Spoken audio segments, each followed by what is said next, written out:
Hello students. आज मैं आपको रिएक्टिव इंटरमीडिएट्स के बारे में बताऊंगी।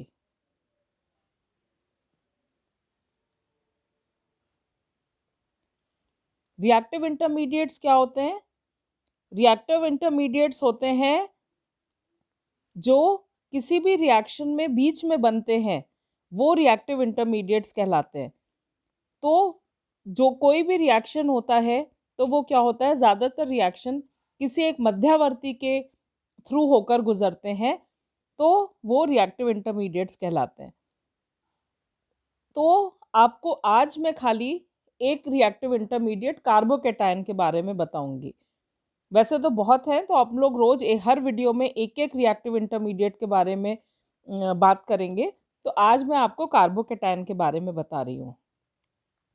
तो जैसा कि हम सब जानते हैं कि कोई ऐसी स्पीशीज या आयन जिसमें कार्बन परमाणु धनावेशित होता है, उसको कार्बोकेटायन या कार्ब धनायन कहते हैं।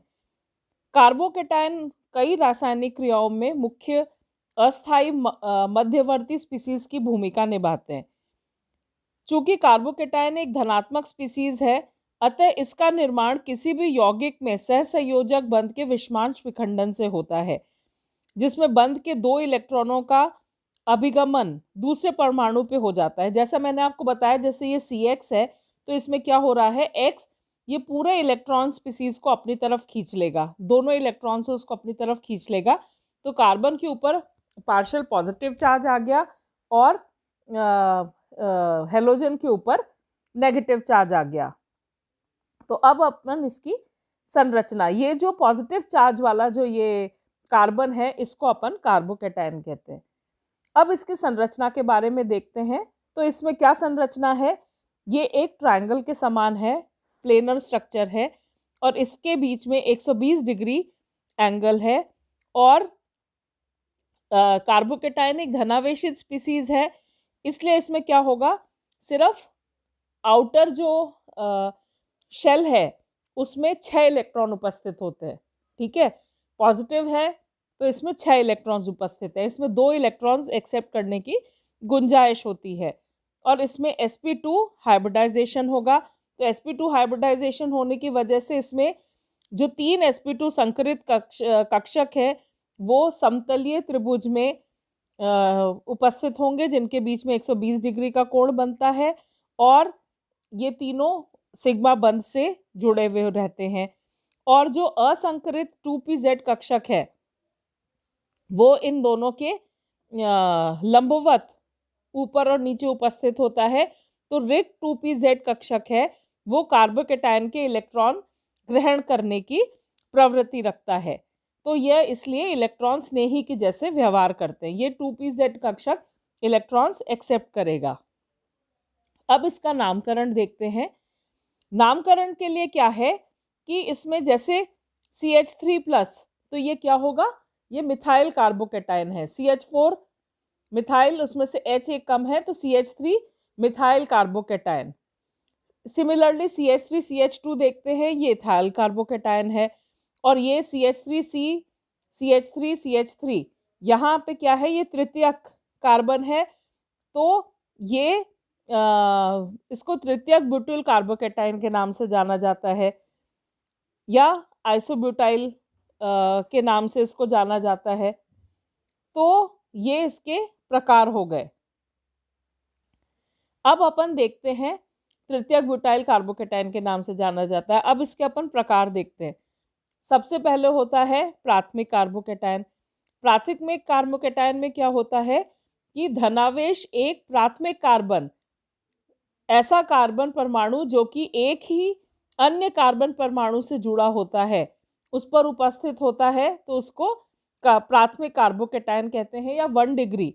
जैसे ये एग्जाम्पल अपन देख सकते हैं, CH3 CH2, इसमें जो ये वाला कार्बन है ये एक ही दूसरे कार्बन के साथ में जुड़ा है। इसको देखते हैं आइसोब्यूटाइल कार्बोकेटायन। ये भी प्राथमिक है, क्योंकि यहाँ पर ये जो CH2 है जिसपे पॉजिटिव चार्ज है, ये दूसरे कार्बन के साथ जुड़ा हुआ है जो कि इसके प्राथमिक है, तो इसलिए ये प्राथमिक कार्बन है। द्वितीयक द्वितीयक कार्बोकेटायन क्या होता है? Secondary carbocation. यहाँ पे क्या होता है कि जब धनावेशित कार्बन द्वितीयक हो या ऐसा कार्बन परमाणु जो अन्य दो कार्बन से जुड़ा हो तो उसको द्वितीयक या सेकेंडरी बोलते हैं। जैसे यहाँ देखेंगे, यहाँ पे ये जो C है ये इधर एक CH3 से जुड़ा है, इधर एक CH3 से जुड़ा और यहाँ H से जुड़ा है, तो ये हो गया आइसोप्रोपिल कार्बोकेटायन। इसको देख रहे हैं यहाँ पे CH3 CH CH2 CH3, यहाँ पर जो CH है पॉजिटिव चार्ज, इस पर पॉजिटिव चार्ज है तो ये इसके साथ जुड़ा है, यहाँ पे दो CH2 के साथ जुड़े हुए हैं तो ये द्वितीयक ब्यूटिल कार्बोकेटायन है। तृतीयक कार्बोकेटायन को अपन देखते हैं, ऐसे स्पीशीज जिसमें धनावेशित कार्बन परमाणु 3 अन्य कार्बन परमाणुओं से जुड़े हुए हों उसको अपन तृतीयक या टर्शरी कार्बोकेटायन कहते हैं। जैसे ये है, यहाँ पर क्या हो रहा है कि C यहाँ पर 3 CH3 ग्रुप के साथ जुड़ा हुआ है तो ये टर्शरी कार्बोकेटायन होगा। यहाँ पर भी देखिए आप, यहाँ पर भी ये कार्बन 3 कार्बन के साथ जुड़ा हुआ है तो ये टर्शरी कार्बोकेटायन है। तो चौथा है मिथाइल कार्बोकेटायन। वो क्या है? वह कार्बोकेटायन जिसमें धनावेशित कार्बन परमाणु 3 हाइड्रोजन परमाणुओं से जुड़ा है, ये मिथाइल CH3+, ये मिथाइल कार्बोकेटायन है। अब इसका निर्माण कैसे होता है? इसका निर्माण कैसे होता है? इसका जो निर्माण है मैंने आपको बताया कि विषमांश विखंडन से होता है। कार्बोकेटायन कैसे फॉर्म होंगे? अगर स्प्लिटिंग में किसी एक के पास में दोनों इलेक्ट्रॉन्स चले जाएंगे तो वो नेगेटिव चार्ज हो जाएगा और जिस कार्बन के ऊपर से इलेक्ट्रॉन्स गए उसके ऊपर पॉजिटिव चार्ज आ जाएगा। तो यहाँ पर इसकी कुछ विधियाँ दिखाई जाती हैं। जो पहला है वो है प्रत्यक्ष आयनीकरण। इस प्रक्रिया में कार्बन से जुड़ा हुआ समूह बंध के इलेक्ट्रॉन लेके चला जाता है, उसे प्रत्यक्ष आयनीकरण कहते हैं। जैसे ये RX है, इसमें से X इलेक्ट्रॉन, ये ज़्यादा इलेक्ट्रोनेगेटिव है, ये इलेक्ट्रॉन्स को अपनी तरफ पुल कर लेता है तो इस पर नेगेटिव चार्ज आ जाएगा और क्योंकि ये डोनर है इसलिए इसके ऊपर पॉजिटिव चार्ज आ जाएगा। तो ये एक तरीका है कार्बोकेटायन के बनने का। दूसरा है जब किसी असंतृप्त संरचना से कोई प्रोटॉन अथवा कोई धनावेशित स्पीशीज जुड़ती है तो पास वाले कार्बन पर धनावेशित आ जाता है। जैसे एल्कीन्स को देखते हैं, इसका प्रोटोनीकरण कर रहे हैं, ये एल्कीन ले रहे हैं RCH डबल बॉन्ड CH2, इसमें प्लस आयन जुड़ रहा है तो ये बन गया RCH CH2, इस CH के ऊपर पॉजिटिव चार्ज आ गया। सिमिलरली कार्बोनिल यौगिक देख रहे हैं C डबल बॉन्ड O, इसके साथ अगर H जुड़ रहा है तो ये बन गया C double bond OH positive charge और ये रेजोनेट करके C के ऊपर पॉजिटिव चार्ज और OH, यहाँ पे टॉटोमेरिज्म शो हो रहा है, रेजोनेंस शो हो रहा है। सिमिलरली इसमें नाइट्रस अम्ल का एग्जाम्पल है, उसमें भी इस तरह से प्रोटॉन का फॉर्मेशन हो जा रहा है। तो ये तरीके थे जिनसे कार्बोकेटायन का निर्माण होता है। अब अपन बात करते हैं इनकी क्रियाशीलता और स्थायित्व की। तो कार्बोकेटायन है एक अत्यधिक क्रियाशील ये है मध्यवर्ती स्पीशीज है और कार्बोकेटायन के संयोजी कोश में 6 इलेक्ट्रॉन उपस्थित होते हैं। तो ये क्या करता है? अपना अष्टक पूर्ण करने के लिए क्रिया करता है और ये अष्टक पूर्ण करने के लिए एक इलेक्ट्रॉन युग्म एक्सेप्ट कर लेता है, इसलिए ये एक लुईस अम्ल की तरह बिहेव करता है। तो अब हम यहाँ देख रहे हैं कि ऐसे कारक जो कार्बोकेटायन का धनावेश घटाते हैं वे कार्बोकेटायन का स्थायित्व बढ़ाते हैं, या वे कारक या प्रभाव जो धनावेश को बढ़ाते हैं वो इसके स्थायित्व को घटाते हैं। अर्थात क्रियाशीलता को बढ़ावा देते हैं क्योंकि मध्यवर्ती स्पीसीज जितनी कम स्थायी होगी उतनी अधिक क्रियाशील होगी। अगर स्थायी ज़्यादा होगी तो उसकी रिएक्टिविटी कम होगी और स्थायी कम होगी तो उसकी रिएक्टिविटी ज़्यादा होगी। तो इसकी जो स्थायित्व है वो मतलब क्या फैक्टर्स इसको अफेक्ट करते हैं उसको अपन देखते हैं। तो सबसे पहला जो इफेक्ट है वो है इंडक्टिव इफेक्ट। इंडक्टिव इफेक्ट क्या होता है कि अगर कार्बन के साथ ऐसे समूह जुड़े हैं जो इलेक्ट्रॉन्स को उसकी तरफ ट्रांसफर कर रहे हैं तो वो पॉजिटिव इंडक्टिव इफेक्ट शो करेगा, और अगर इलेक्ट्रॉन्स को अपनी तरफ पुल कर रहे हैं तो वो नेगेटिव इंडक्टिव इफेक्ट शो करेगा। तो यहाँ पर प्लस आई प्रभाव रखने वाले समूह के इलेक्ट्रॉनों को धनावेशित कार्बन की ओर धकेलती है, जिससे कार्बोकेटायन पर इलेक्ट्रॉन घनत्व बढ़ जाता है। अतः इसका घनावेश कम हो जाता है और इसका स्थायित्व बढ़ जाता है। जैसे अपन यहाँ पे देख रहे हैं, यहाँ पर कार्बन के साथ में 3 हाइड्रोजन है, तो यहाँ पर क्या हुआ, हाइड्रोजन है जो इलेक्ट्रॉन्स डोनर्स नहीं है। अब इसमें एक CH3 ग्रुप जुड़ रहा है तो ये पॉजिटिव इंडक्टिव इफेक्ट कार्बन की तरफ दे रहा है। यहाँ पे 2 CH3 ग्रुप जुड़ रहे हैं तो ये इस पे दे रहे हैं, और यहाँ पर 3 CH3 ग्रुप जुड़ रहे हैं, ये तीनों जो इंडक्टिव इफेक्ट है ये कार्बन की तरफ दे रहे हैं। तो अब अगर अपन इसकी स्थायित्व का क्रम देखें तो 3 डिग्री सबसे ज्यादा स्थायी है, फिर 2 डिग्री, फिर 1 डिग्री और फिर CH3। ठीक है, 3 डिग्री सबसे ज्यादा स्थायी है, उसके बाद 2 डिग्री, 1 डिग्री और CH3। और क्रियाशीलता देखें तो क्रियाशीलता बिल्कुल ऑपोजिट होगी, जो स्थायी होगा उसकी क्रियाशीलता कम होगी। तो क्रियाशीलता का क्रम देख रहे हैं तो CH3 1 डिग्री, 2 डिग्री और 3 डिग्री, तो ये इसका उल्टा हो जाएगा। तो इस क्रम से क्या स्पष्ट होता है कि स्थायित्व बढ़ने के साथ क्रियाशीलता कम होती जाती है। तो प्लस आई प्रभाव वाले समूह जैसे CH3, CH2, CH3, CH3 whole twice CH एवं सभी प्रकार के एल्किल समूह, इसके विपरीत यदि माइनस आई प्रभाव वाले उपस्थित होंगे तो बंध के इलेक्ट्रॉन को वो अपनी तरफ खींचेंगे। इससे क्या होगा कि कार्बोकेटायन का धनावेश और बढ़ जाएगा और उसका स्थायित्व घट जाएगा। ठीक है, अगर इसमें माइनस आई वाले समूह उपस्थित होंगे तो क्या होगा, वो इलेक्ट्रॉन्स को अपनी तरफ पुल करेंगे, और इलेक्ट्रॉन्स को जब अपनी तरफ पुल करेंगे तो क्या होगा कि जो कार्बन है जो इसका धनावेश बढ़ जाएगा और उसका स्थायित्व घट जाएगा। तो माइनस आई वाले समूह क्या होते हैं, जैसे क्लोरो, नाइट्रो, CN, COH। तो यहाँ ध्यान देने वाली बात क्या है कि कार्बोकेटाइन की क्रियाशीलता और स्थायित्व एक दूसरे के वक्रमानुपाती हैं, मतलब इन्वर्सली प्रोपोर्शनल हैं एक दूसरे के। क्रियाशीलता बढ़ेगी तो स्थायित्व घटेगा, और क्रियाशीलता घटेगी तो स्थायित्व बढ़ेगा। तो जो कार्बोकेटाइन जितना अधिक स्थायी होगा उसकी क्रियाशीलता उतनी कम होगी, और जो कार्बोकेटाइन जितना कम स्थायी होगा उसकी क्रियाशीलता उतनी ज्यादा होगी। तो यहाँ पे अगर अपन देख रहे हैं कि ये कार्बोकेटाइन है, ये एक एग्जाम्पल है। यहाँ पे अगर अपन देख रहे हैं CH3, CH2, CH2, Cl, तो यहाँ स्थायित्व का क्रम अगर अपन देख रहे हैं तो CH3 का ज़्यादा है, उसके बाद CH2 का, उसके बाद CH2 का और इसके बाद Cl का। तो इसका जो क्रियाशीलता का क्रम होगा वो इसका बिल्कुल ऑपोजिट होगा।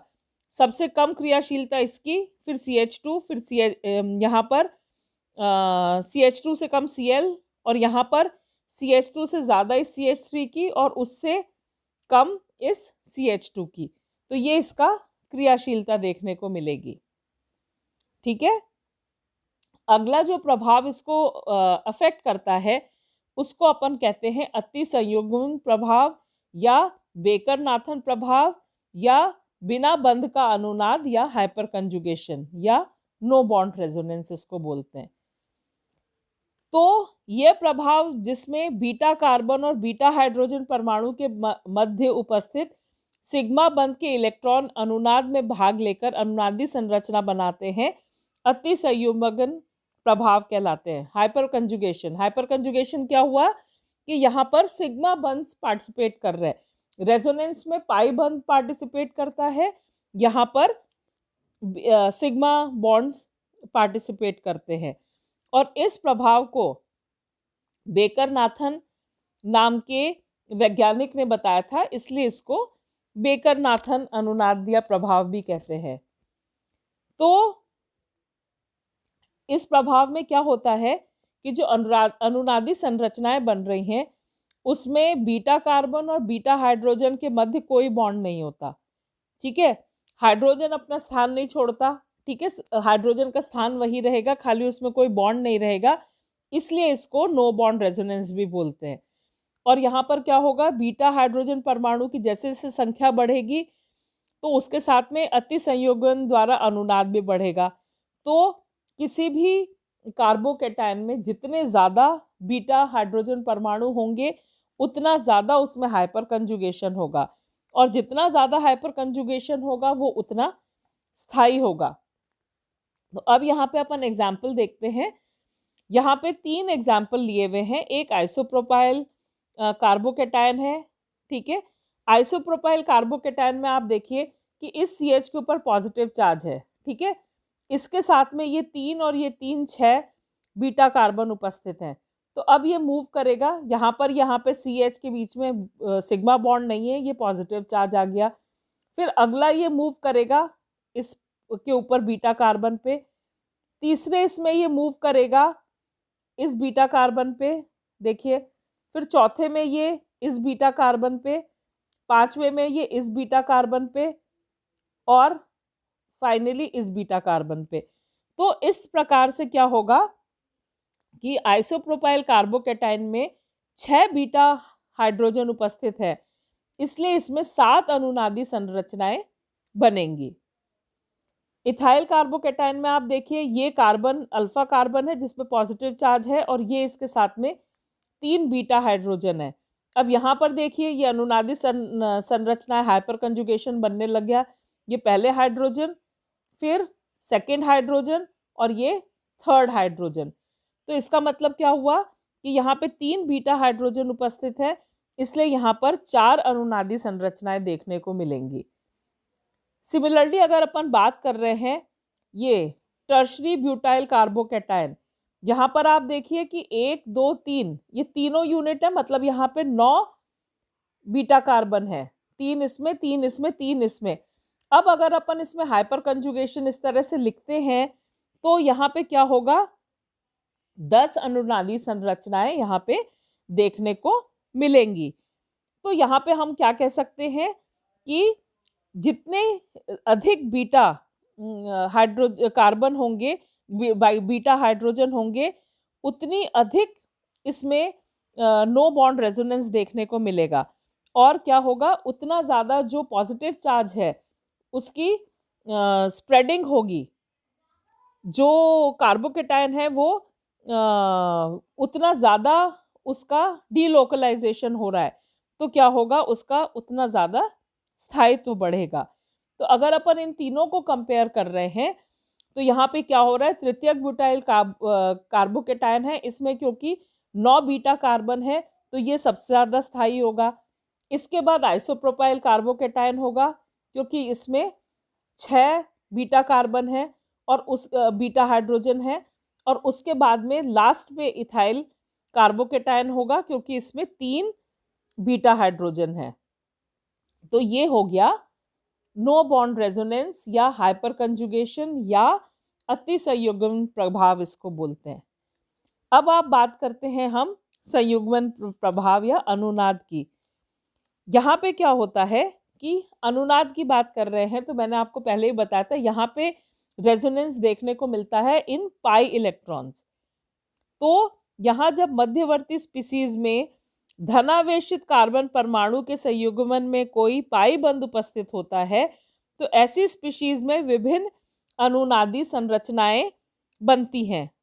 जिस कार्बोकैटायन के धनावेश का परिक्षेपण या डिस्पर्शन पाई बंध के साथ होता है उससे संयुग्मन प्रभाव कहते हैं। तो अब अपन अगर इसको देखते हैं, इसमें क्या होता है कि यहाँ अपन देख रहे हैं एरिल कार्बोकैटायन है, इसमें एक पाई बंध और एक C+ ये परस्पर कंजुगेट करते हैं और 2 अनुनादी संरचनाएं बनाते हैं। ये इसमें 2 अनुनादी संरचनाएं इसमें बन रही हैं, ये CH2 double bond CH CH2 और यहाँ पर ये इधर डबल बॉन्ड शिफ्ट हो गया, ये इस पे पॉजिटिव चार्ज आ गया। फिर इसके बाद में एक दूसरा इसमें क्या है कि एक अगर अपन बेंजीन रिंग की बात कर रहे हैं तो बेंजीन रिंग में क्या है, 3 कार्बन डबल बॉन्ड्स हैं, 3 कार्बन के कार्बन कार्बन डबल बॉन्ड्स हैं। तो अब इसमें अगर अपन देख रहे हैं तो इसमें इस तरह से अनुनादी संरचनाएं देखने को मिल सकती हैं। इस तरह से ये इसकी अनुनादी संरचनाएं सारी बनती हैं। तो इसमें क्या हो रहा है कि 5 अनुनादी संरचनाएं यहाँ बन रही हैं, तो ये ज़्यादा स्थायी होगा। अगर अपन अलाइल कार्बोकेटायन और बेंजीन वलय को इनको कंपेयर करें तो जो बेंजीन एलिल कार्बोकेटायन है ये कम स्थायी होगा और ये जो बेंजीन वाला है ये ज़्यादा स्थायी होगा। तो कुल मिला के अपन इसको ये सम अप कर सकते हैं कि जितने ज़्यादा रेजोनेटिंग स्ट्रक्चर्स बनेंगे उतना डीलोकलाइजेशन ऑफ इलेक्ट्रॉन्स होगा, और जितना ज़्यादा डीलोकलाइजेशन ऑफ इलेक्ट्रॉन्स होगा वो उतना ज़्यादा स्टेबल होगा, और जितना ज़्यादा स्टेबल होगा उतनी उसकी रिएक्टिविटी कम होगी। तो इसमें फर्दर और एग्जाम्पल्स इसी में दे रखे हैं, जैसे ट्रोपाइलियम कार्बोकेटायन है तो वो भी यही एक्सप्लेन करता है। इसके बाद जो नेक्स्ट इफेक्ट इसको करता है वो होता है इसकी विलायकीकरण प्रभाव। विलायकीकरण प्रभाव का क्या मतलब हुआ कि कार्बोकेटायन जिस माध्यम में बनता है अगर उस विलायक की ध्रुवीयता बढ़ाते हैं तो विलायकीकरण प्रभाव से विलायक कार्बोकेटायन का आवेश परिक्षेपण कर अपना उसका स्थायित्व बढ़ाता है। मतलब उदाहरण के लिए देखें कि ध्रुवीय विलायक को बनाते हैं तो विलायक का ऋणावेशित ध्रुव कार्बोकेटायन के धनावेश का विलायकीकरण कर उसका स्थायित्व बढ़ा देता है। ध्रुवीय विलायक जल में निम्न प्रकार से आकर्षण और आवेश का परिक्षेपण करता है, जैसे ये कार्बोकेटायन है। अब इस पे अपन OH वाटर डाल रहे हैं तो क्या होगा कि ये इसके साथ में इसका आवेश का ये परिक्षेपण कर देता है। अब देखते हैं कार्बोकेटायन की अभिक्रियाएं। ये अपना मैंने बताया कि C+ में क्या होता है, 6 इलेक्ट्रॉन्स है, तो ये कोशिश करता है कि अपना आउटर मोस्ट इलेक्ट्रॉनिक शेल को कंप्लीट करे। तो यहाँ पे ये स्थायी अष्टक को प्राप्त करने के लिए निम्न प्रकार की अभिक्रियाएं करता है, जैसे R+ + Nu- तो ये RNu फॉर्म हो गया। सिमिलरली CH3CH2 प्लस ये OH आयन है तो CH3CH2OH बन गया। Similarly CH3CH2 plus X ion है तो CH3CH2X बन गया। ठीक है, तो ये एक इसका तरीका है। दूसरा तरीका है निकटवर्ती कार्बन से एक प्रोटॉन त्याग कर एल्कीन का निर्माण। जैसे RCH CH3 है, इसमें से H आयन निकला तो ये RCH डबल बॉन्ड CH2 का फॉर्मेशन हो गया। जो तीसरा है वो है रीअरेंजमेंट, पुनर्विन्यास। जैसे अपन यहाँ देख रहे हैं, यहाँ पे क्या हो रहा है कि पुनर्विन्यास से यहाँ से क्या हुआ कि ये ग्रुप यहाँ से मूव करके यहाँ अटैच हो जा रहा है। ठीक है, तो यहाँ पे क्या हुआ, ये जो पॉजिटिव ये है, मतलब ये प्राइमरी से सेकेंडरी में कन्वर्ट हो जा रहा है, और सेकेंडरी में कन्वर्ट होने के बाद में इसमें 2 ऑप्शन होते हैं। जैसे इस पे HCl अगर अटैक कर रहा है तो इस पे जो Cl- है ये इस पॉजिटिव चार्ज पे अटैक करेगा, और H+ है वो इसमें से H+ निकलेगा तो ये CH3C CH3 double bond CH CH3। तो इस तरह के रिएक्शंस देखने को मिलते हैं। तो ये इस तरह के रिएक्शन से कार्बोकेटायंस है ये अपने इलेक्ट्रॉन्स को जो ऑक्टेट है उसको कंप्लीट करते हैं। आशा है आपको समझ आया होगा बच्चों। साथ में आप किताब भी देखते रहिए, और अगर कोई चीज़ नहीं समझ आती है तो व्हाट्सएप ग्रुप बनाया हुआ है, उसमें आप मेरे से पूछ सकते हैं। Thank you.